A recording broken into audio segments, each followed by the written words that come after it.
Кешенең асылы теориясы. Кешенең асылы үзгәрми. Замана үзгәрә, фән техника казанышлары барлыкка килә. Әмма кешенең асылы үзгәрми. Ул менә таш гасырларда күсәк күтәреп мамонтлар артыннан шапкан чорда нинди булган, менә шундый булып кала. Шуңа күрә нигә шундый бу дөнья, нигә мондый түгел дип бик нык үзгәләнергә дә кирәкмидер. Кешенең асылы үзгәрми. Менә кешелек җәмгыятендә һәр вакытта да билгеле бер сандагы акыллылар, билгеле бер сандагы явызлар, билгеле бер сандагы гуманитарийлар, билгеле бер санда гаделлекне яклаучылар булган. Һәм менә бу бер ничек тә үзгәрмичә шулай дәвам итә. Без һәр вакытта да үзебезнең бабаларыбызны үзебезгә караганда наданрак дип уйлыйбыз. Әмма бу алай түгел. Һәр чорда да акыллы кешеләр булган һәм һәр чорда да ниндидер теге надан кешеләр дә булган. Һәм һәр чорның теге ниндидер бер наданлыклары да булган, һәр чорның ниндидер шул чордагы акыллы гамәлләре дә булган. Әмма ни өчендер без һәр вакытта да үзебезнең бабаларыбызны үзебезгә караганда күпкә наданрак итеп сурәтләргә телибез. Мәсәлән, без мәктәптә укыганда укыталар бит инде. Борынгы Мисырда фиргавеннәр пирамидалар төзеткән дип. Бу бит инде фиргавеннәрнең каберлекләре. Бу хуҗалык ягыннан караганда бер нәрсәгә дә кирәкмәгән гамәл. Аны эшләр өчен күпме көч түгелгән дип безгә укыталар иде. Безгә шулай дип сөйлиләр, ә үзебезнең башкалабызның уртасында мавзолей. Монда ничек итеп әйтеп була, тегесе белән монысы арасындагы теге чорда халык наданрак булган, хәзер акыллырак дип. Әле безгә әйтәләр иде такта өстендә, менә Володя Ульянов, ул сезне карап тора, укучылар дип әйтәләр иде.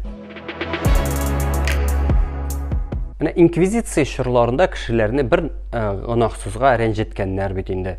Кешеләрне җәзалап, алардан әйттергәннәр, менә мин анда җиннәргә, шайтаннарга хезмәт итәм дип, һәм шул сүзләрне әйткәч, аларны үтергәннәр яндырып. Бу инде ниндидер бер теге ул чорның ахмаклыгы итеп сурәтләнә иде. Менә без мәсәлән үзебезне чорны алсак инде, Сталин заманын. Сталин заманында ничек булган? Кешеләрне җәзалап әйттергәннәр, гомерендә дә японны күрмәгән кешедән әйттергәннәр, мин япон шпионы дип, һәм атканнар подвалларда. Менә әйтеп буламы соң, теге чорда халык наданрак булган, бу чорда акыллырак дип. Нәрсә үзгәргән? Бер нәрсә дә үзгәрмәгән дип әйтергә була. Һәм мәсәлән теге ниндидер теге дәвалау усулларын алсак, урта гасырлардагы, мәсәлән борынгы заманнардагы дәвалау усулларын ниндидер бер теге көлке итеп сурәтлиләр иде инде. Мәсәлән анда ишек теге тоткасын юып пешергәннәр, ниндидер теге язуларны, кешеләрне дәвалый дип уйлаганнар. Һәм менә мәсәлән без үзебезнең теге Сүнгән йолдызлар спектаклен алсак, анда бит инде имче карчык сәрвәрне ничек итеп дәваларга өйрәтә, анда идән астына ябып куйыгыз дип әйтә, кыйнап карадыгызмы соң дип сорый. Һәм бу инде бездә ниндидер нәфрәт уята, ничек инде шушылай дип кешене дәвалап буламыни дип. Үзгәртеп коручылар башлангач, теге безнең китап укыган, без акыллы халык дип әйткән совет кешеләре телевизор каршына банка белән су куеп, Кашпировскийдан, Чумактан ниндидер энергия ала башладылар.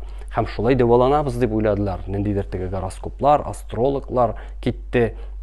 Һәм хәзерге чорга да карасак, хәзердә бар бит шулай ышанучылар. Мәсәлән, люстрага кызыл трусик элеп куйсаң, анда акча килә дип, яки анда өстәлгә тәгәрәтеп җибәрәләр, әфлисонны, анда ниндидер ул нәрсәләрдер гаиләгә китерә дип, яки анда кулга ниндидер саннар язып куялар, 9-лы цифрасын анда җеп бәйләп йөрүләр. Менә булар барысы да бит инде менә шушындый ниндидер ышанулар, аның заманча формасы гына. Һәм мәсәлән борынгы заманнардагы шушы теге халыкның юкка ышану итеп күрсәтелә иде инде, кешене ул чорда мәсәлән нәрсәгәдер ышандырып, каядыр җибәрергә мөмкин булган, халыкта масса күләм психоз тудырырга мөмкин булган дип әйтәләр иде. Мәсәлән, тәре походлары. Анда Алланың табутын коткарабыз дип кешеләр анда җидият җирләргә чыгып киткәннәр.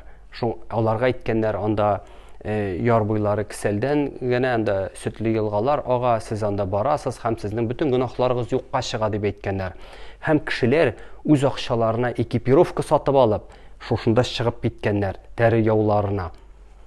Анда әйтәләр иде инде, мәсәлән, рыцарьга шушы экипировканы сатып алыр өчен 4 еллык акчасын кертергә кирәк булган. Кайсы бирләре анда үйләрен сатып, шушы экипировканы сатып алганнар. Әмма алар шунда ышанып киткәннәр. Дөрес, анда бер өлеше киткән инде, теге байырбыз дигән ният белән ярлылыкка, хәерчелеккә чыдый алмыйчы, әмма бит үз теләкләре белән Алланың табутын азат итәбез, шундагы кешеләрне, шундагы халыкны азат итәбез дип чыгып китүчеләр дә булган, рыцарьлар. Менә сез уйлап карагыз үзегез. Әгәр дә менә шушындый ниндидер халыкка шушындый әйдәгез әле шунда барып азат итик дигән өндәмә булса, чыгып китүчеләр бу заманда табылмасмы? Табылачакмы? Ничек уйлыйсыз менә? Минем фикеремчә, андый кешеләр табылачак. Һәм тагын бер әйбер әйтәләр иде бит инде, ул чорларда, борынгы заманнарда, мәсәлән, анда Фиргавенне сүрәтләгәннәр, ул Алланың җирдәге күләгәсе дип, ул Алланың улы дип әйткәннәр, һәм шушыңа халыкны ышандырганнар, халык шушыңа ышанган дип әйтәләр иде безгә. Менә хәзерге заманда да шундый вакыйгалар булып тора. Кешеләр менә күрәләтә бер әйбернең нәрсә икәнен белә торып, аны икенче сүз белән атыйлар һәм аңа ышана башлыйлар шулай дип әйткәннәренә. Мәсәлән, шундый бер гыйбарә бар бит инде, үрдәк тесты дип атала ул. Әгәр нәрсә дә булса, үрдәк шикелле кычкыра, үрдәк шикелле йөзә, үрдәк шикелле оча һәм үрдәккә охшаган икән, ул инде үрдәк. Әмма шушындый халыкка өндәмә килә. Юк, бу үрдәк түгел, бу әйтик кишер яфрагы. Моны кишер яфрагы дип атагыз. Кешеләр башта көләләр, каршы киләләр, ничек инде кишер яфрагы, бу бит үрдәк. Әмма канун чыга, моны кишер яфрагы дип атарга. Кем кишер яфрагы дип атамый, аңа штраф. Кешеләрдә ниндидер барыбер нәфрәт, кешеләр гаделлекне сорый, барыбер үрдәк дип атауларын дәвам итәләр, кешеләргә штраф салалар, аларга җәза бирелә башлый, һәм күп кешеләр авызларын юмалар. Күпмедер вакыттан соң җәзалар тагын да катгыйланырга мөмкин. Әмма кайбер кешеләр шул вакытта күреп алалар. Әгәр дә син моны үрдәк дип атамыйсың, кишер яфрагы дип атыйсың икән, димәк сиңа ниндидер карьерада үсеш яки акча эшләү мөмкинлеге бар. Һәм алар шушыннан файдалана башлыйлар. Уздыралар, мәсәлән, концерт, анда атыйлар. Бу үрдәк түгел, бу кишер яфрагы. Концертка килеп утырган кешеләр гаҗәпләнеп карап утыралар да, аларның башларында инде теге ниндидер башка фикерләр барлыкка килә башлый.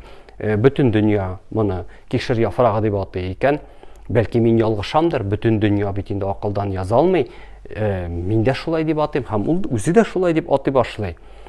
Җәзалар катгыйланганнан катгыйлана барырга мөмкин, мәсәлән.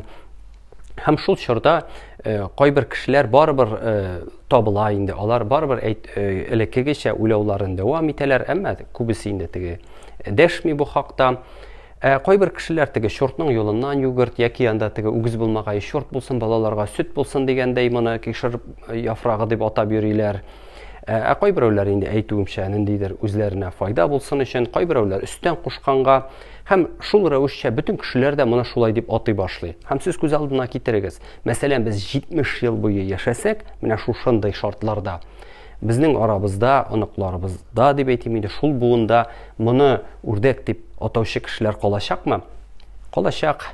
Ул чөнки әйтүемчә кешенең асыл үзгәрми, барыбер ниндидер бер халыкның өлеше, ул барыбер менә үз асылында шушыны саклап кала. Әмма билгеле, күпчелек кеше моңа шулай дип атаячак, күпчелек кеше шулай дип ышаначак һәм шулай дип әйтүен дәвам итәчәк.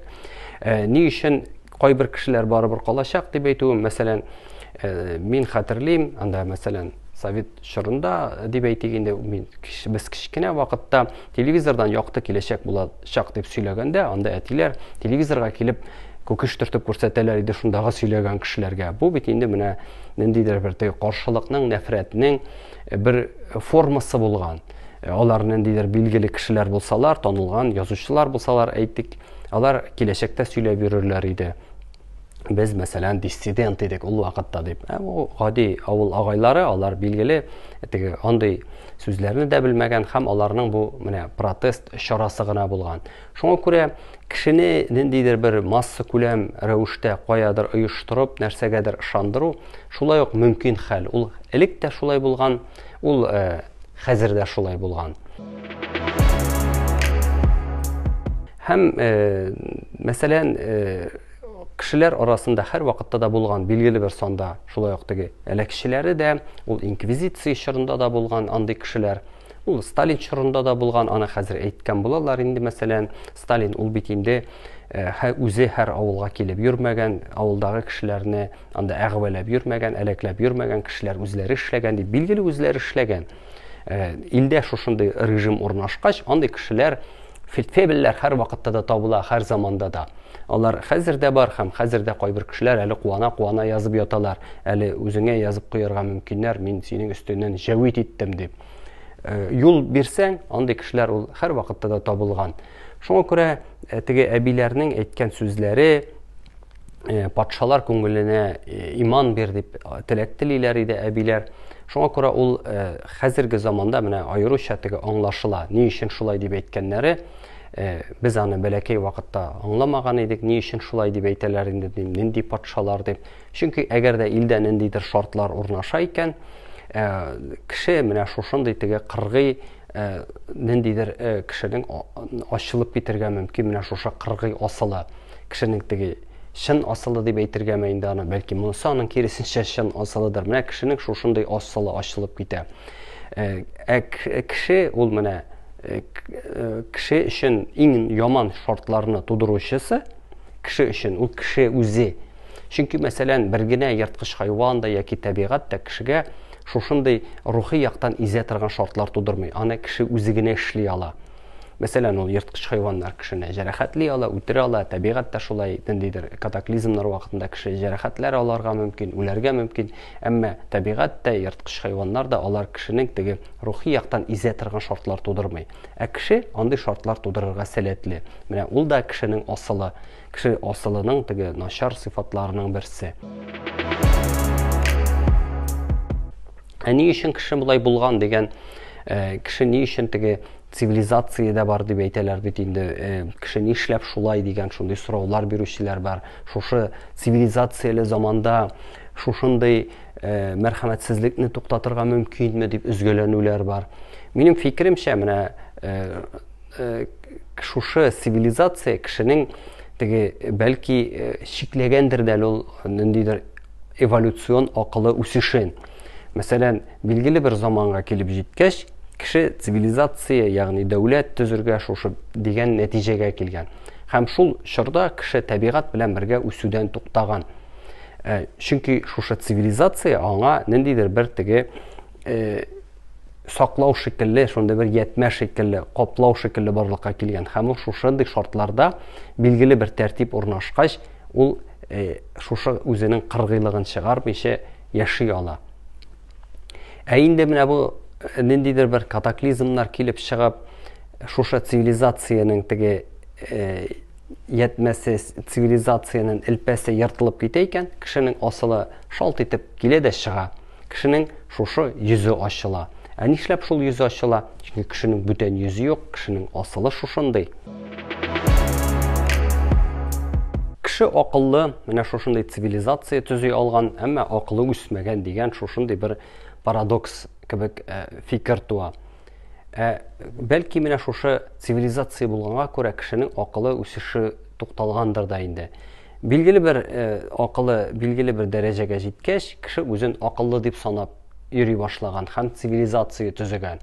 Һәм шушы вакытта кешенең теге акыл үсеше дә тукталып калган кебек. Чөнки ул менә цивилизация элпәсен корган һәм инде булды җитте дигән һәм табигать белән бергә үсештән туктаган, табигать белән табигатьтан аерымланып, үзе яши башлаган менә шушы цивилизациясендә. Әмма аның асылы үзгәрмәгән. Аны шушы цивилизация элпәсе ниндидер бер теге як-якка китүдән саклап торган. Әмма ниндидер бер катаклизмнар килеп чыгып, ниндидер бер үзгәрешләр килеп, менә шушы цивилизациянең элпәсе ертылып китә икән, кешенең асылы шалт итеп килә дә чыга, аның шын йөзе ачыла.